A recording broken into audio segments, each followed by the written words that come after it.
So mga tol, 3 araw na nga lang po, magaganap na ang laban ni WBC Minimum World Champion Melvin Jerusalem sa Mandaluyong City kontra sa challenger na si Mexican Luis Castillo. Naganap na nga po kahapon mga tol ang kanilang public workout.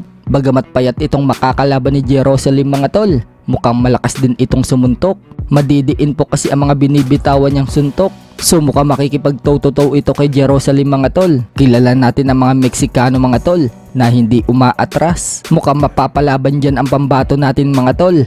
Base kasi sa record nitong si Luis Castillo mga tol, hindi pa to nakakaranas ng talo. Nagpakita nga din po si Jerusalem mga tol ng magandang kondisyon at ready na siyang depensahan ng titulo. Kaya suportahan po natin si Jerusalem. Sana maipanalo niya ang laban na yan para unification naman ang sunod na laban niya. Mas maganda mga tol kung makarimats ni Jerusalem ang dating tumalo sa kanya noong nakaraang taon na si Oscar Collazo. Sa mga hindi po nakakaalam mga tol, may nakatakda ding laban itong si Collazo sa November 16. Dedepensahan naman po niya ang kanyang WBO minimum belt dito kay Edwin Cano Hernandez ng Mexico. Sa kabilang banda naman mga tol, balik ensayo na po si former 2-time world title challenger Vincent Astrolabio matapos po siyang mabigo sa bansang Japan nang talunin siya ng kampiyon ng WBO bantam na si Junto Nakatani, kung saan first round pa lang knockout na ang sinapit ni Astrolabio. So ngayon mga tol, nakapokus ulit si Astrolabio sa training at ayon sa Viva Promotion page mga tol, inaasahan na makakalaban muli si Astrolabio sa pangatlong pagkakataon sa world title fight. Kailangan lang manalo ni Astrolabio mga tol para makabalik sa ranking. Sa ibang banda naman mga tol, pinagmalaki ni Marlon Tapales na nasa rank number 1 na siya ngayon sa The Ring Magazine sa Super Bantam. Pinost kasi niya sa kanyang social media account mga tol na number 1 na siya sa latest ranking. Tuloy-tuloy lang daw mga tol, kaya nakabalik siya sa top ng ranking. Nagpapasalamat din si Tapales mga tol sa lahat ng sumusuporta sa kanya. So ilang laban na lang mga tol, world title na ulit ang laban ni Tapales. Sa kabilang dako naman mga tol, Gervonta Tank Davis hindi na nga po sa November lalaban, kundi sa buwan ng December na umano siya lalaban. Yan po ang nabalitaan natin sa isang report.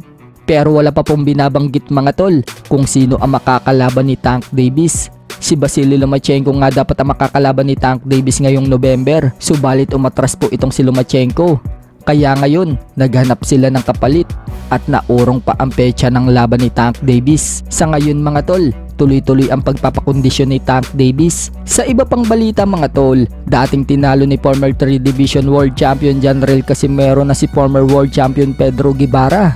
Muling magbabalik sa ibabaw ng ring. Haharapin po ni Pedro Guevara mga tol ang WBC Flyweight World Champion Bam Rodriguez na magaganap na ngayong November 9. Sa mga hindi po nakakaalam mga tol, una pong napalaban sa world title itong si Guevara ay ang laban pa kay Janrel Casimero taong 2012, kung saan pinaglabanan nila dyan ang titulo ni Casimero na IBF Light Flyweight. Tinalo nga po ni Casimero itong si Guevara via split decision at pinabagsak pa ni Casimero si Guevara sa round 1. Pagkatapos ng isang taon mga tol, muling lumaban sa world title itong si Guevara at doon na siya naging world champion. Nasungkit niya ang WBC Light Flyweight nang talunin niya si Raul Garcia. So may 4 na talo na nga po itong si Guevara mga tol sa professional boxing career niya. Huling laban niya mga tol nito lang buwan ng May, kung saan tinalo niya itong si Andrew Moloney at masungkit niya ang interim WBC Flyweight.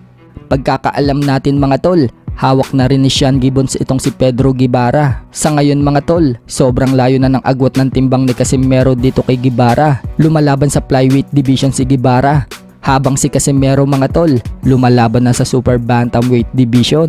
Inaasahan naman sa laban ni Pedro Guevara versus Bam Rodriguez, lalabas na liyamado itong si Bam Rodriguez, habang dihado si Guevara.